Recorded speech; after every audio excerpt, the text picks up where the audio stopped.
Today we're going to talk about the two most important things about Aperture.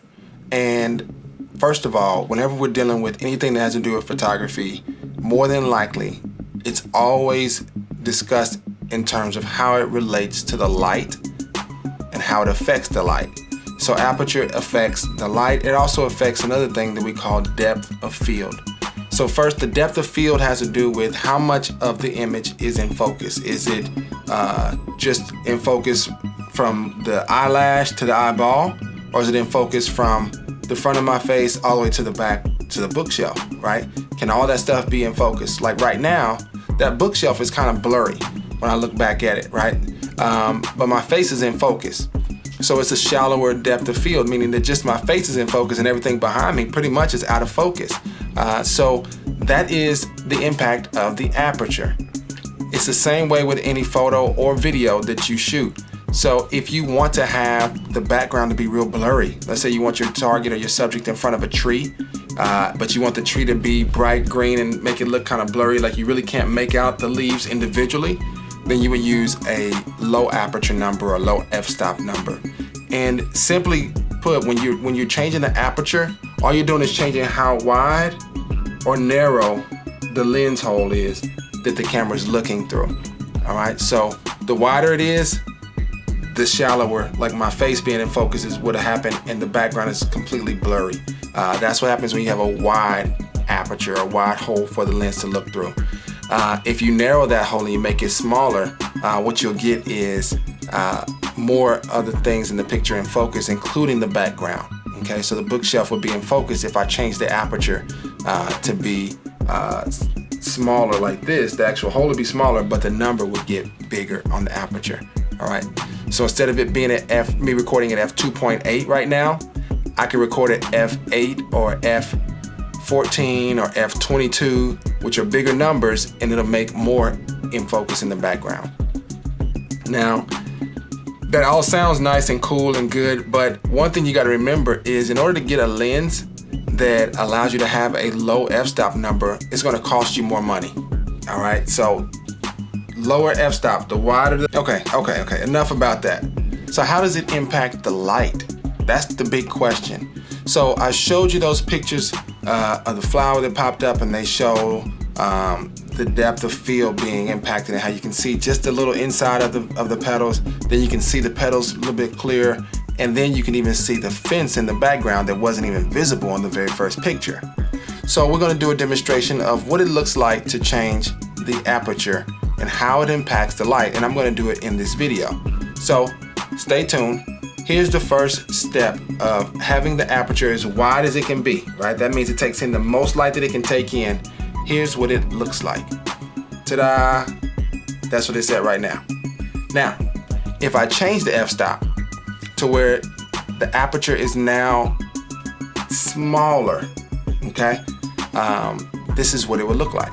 So instead of me recording at f2.8, now I'm recording at f4.0. All right, so f4.0 looks like this. So I changed the aperture, but I did not change anything else. All the lights are still on the same way. The light in the background is still on, but I changed the aperture. So not only can you see more of the bookshelf, the problem though that came with it is that everything got a little bit darker, okay? Now let's change the f-stop some more. Let's go down to make it a little bit more narrow as we go through. All right, now the f-stop is at f5.6. That means that it's even narrower, but more is going to be in focus, so you can see the details on the light a little bit better. You can see details in the bookshelf if you can see in the dark, right? Because everything is a lot darker now as well. So this is the impact of the aperture getting smaller and smaller. And let's do it again. Let's look and see. Let's see how dark we can get this. Now the aperture is set to f8.0. All right, so f8 is where that middle picture was with the flower, and this is what it looks like in my studio without any sunlight, any outdoor light or anything like that in my office. Let's go down even further. This is f11. All you can pretty much make out is the light in the background. If you can see my hand, you can see the light in the background. That's the brightest thing in the picture. You can see a little bit on my face, but this is f11. This is at f16. I'm still here. You can hear me hopefully, but you cannot really see me too well. The camera's having a hard time focusing. It can't figure out what to do. And then the last is f22. f22 is very difficult for the camera to focus. It's trying to find my face. You can see the light a little bit in the background over there, but I'm completely gone. You can't see me at all, but this is what the aperture does. It makes everything darker the further you try to see in focus. So now the question is, how does that relate to life? Sometimes in life, we try to worry about everything that's way out. What kind of house am I going to live in? What kind of job am I going to have, and things like that. And those are good things to have. Those are things that we would call a vision, or having a dream of what you want to be when you grow up. And I think those are great things to do. But thinking only about those things and being successful is impossible, because those things are so far away that they're very difficult to see. All right, they're very dark, very dim, like how f22 was when I tried to record myself here on camera. However, what's right in your face right now? What can you control? What can you see that's right in your? It's bright enough to see. It's wide open with your eyes. I mean, you can see everything there. And for most of you all, that's school. So I would say make sure you focus on school. It's directly in front of you. It's not difficult to tell that you have to go to certain classes. It's not difficult to tell that you have to make certain grades. It's not difficult to tell that you got to write and do a certain amount of homework. You got to, show up and participate. You got to have a good attitude. You got to show up on time. Those are things that are at a wide aperture for you guys. They are directly in front of you, easy to see. It doesn't take, it's not a lot of darkness. It's a lot of light on those things in your life. So make sure that you do those things well. And then there's some other things that may not be as direct as your current school that you're in or that you're going to. It could be the college you want to go to. It could be the trade that you want to take up after you graduate from high school.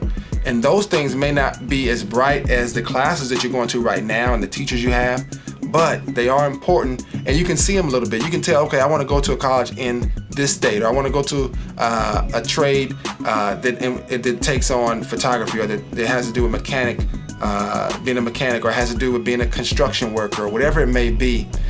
Those are ideas you have. Now, the further you go in the timeline, so if you say, I want to know, 30 years from now, I want to be going to this church, and I want to live in this city, and I want to wear these kind of shoes. Well, the shoes you're going to wear, they're not even made yet. The house you're going to live in, it may not even be built yet. So it's difficult to see it. But it's there. It's something to dream about. It's just really dark around it because it's so far away. For you guys right now, focus on what's in front of you. Do well at it, and continue to focus on the things after that, but give them the right priority. Don't give all your attention to things that are 30 years ahead.